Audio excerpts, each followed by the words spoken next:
Warren Buffett, kita semua tahu dia salah satu investor tersukses sepanjang masa. Tapi, pernah kepikiran nggak, apa sih rahasianya? Ini bukan sulap loh. Ini soal kemampuan buat ngodrol sama bisnis lewat bahasa rahasianya.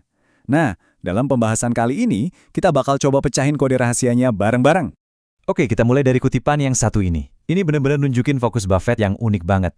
Waktu orang lain nyari hiburan, dia justru berburu petunjuk di dalam laporan tahunan. Dan disitulah kejeniusannya dimulai.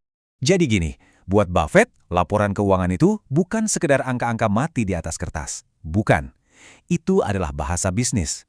Setiap angka, setiap barisnya, itu lagi cerita ke kita.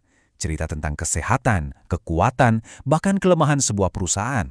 Nah, pertanyaannya, kalau kita mau jadi detektif yang belajar dari sang maestro, petunjuk apa aja sih yang sebenarnya dia cari? Yuk kita anggap ini sebuah investigasi.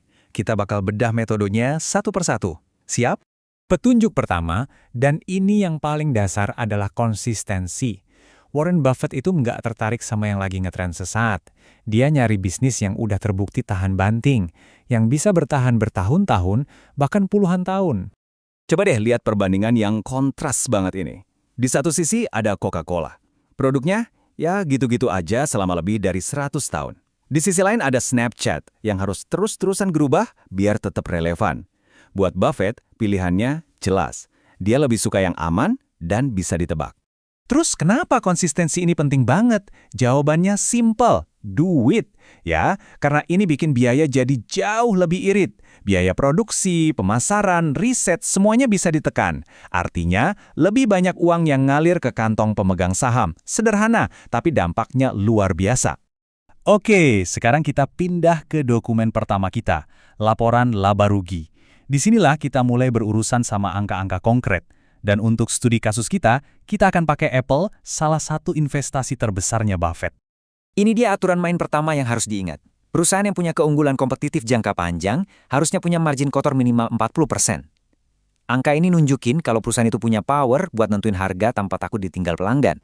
Dan kalau kita lihat, Apple ini lolos, walau tipis. Mereka ada di angka 40%. Dibandingin sama kompetitornya kayak Samsung dan Huawei, kita bisa lihat Apple ada di posisi yang sangat kompetitif. Checklist pertama, aman.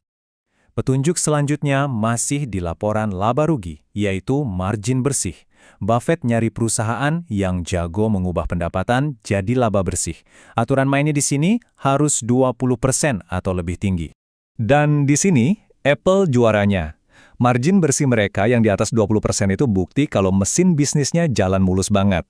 Mereka bisa ngalahin para pesaingnya soal profitabilitas. Ini tanda kekuatan yang jelas banget.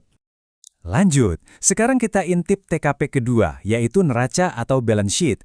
Di sini kita bakal nemuin petunjuk soal kekuatan finansial dan efisiensi jangka panjang perusahaan. Salah satu metrik favorit Buffett itu laba ditahan. Gampangnya, ini adalah keuntungan yang nggak dibagiin tapi diputar lagi buat ngembangin bisnis. Biasanya, Buffett suka kalau angka ini terus naik. Tapi, Apple ini kasus spesial.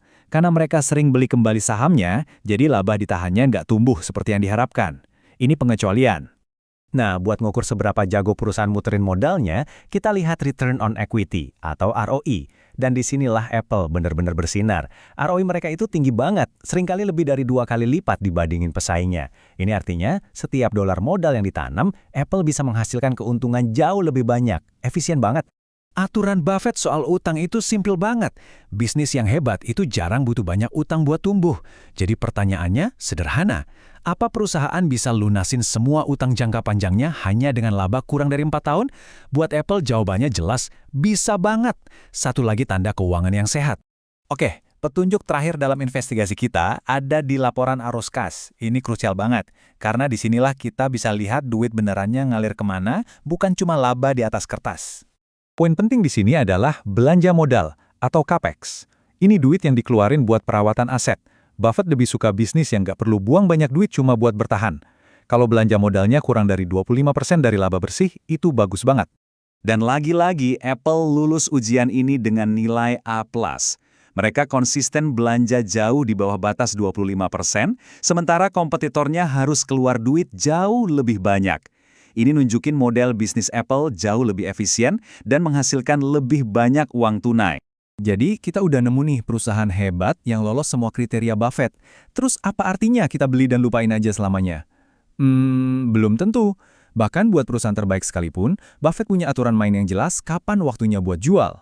Ada 3 alarm utama. Pertama, kalau Anda nemu peluang investasi lain yang lebih bagus. Kedua, kalau keunggulan kompetitif perusahaan mulai goyah. Dan ketiga, kalau pasar udah mulai gila dan bikin harganya jadi nggak masuk akal. Misalnya, PE ratio-nya di atas 40. Disiplin ini yang bikin investasinya tetap aman. Jadi ini dia rangkumannya contekan detektif Anda. Cari konsistensi.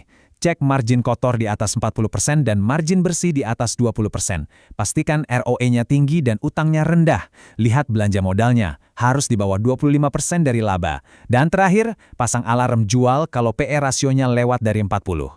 Ini dia kerangka kerja Buffett dalam satu slide. Dan ini membawa kita ke pertanyaan terakhir. Nanti, waktu Anda lagi ngelihat investasi berikutnya, coba berhenti sejenak dan tanya, perusahaan ini ngomong pakai bahasanya Buffett nggak ya? Apa ceritanya soal kekuatan, daya tahan, dan efisiensi? Nah, sekarang Anda punya alatnya untuk mencari tahu jawabannya.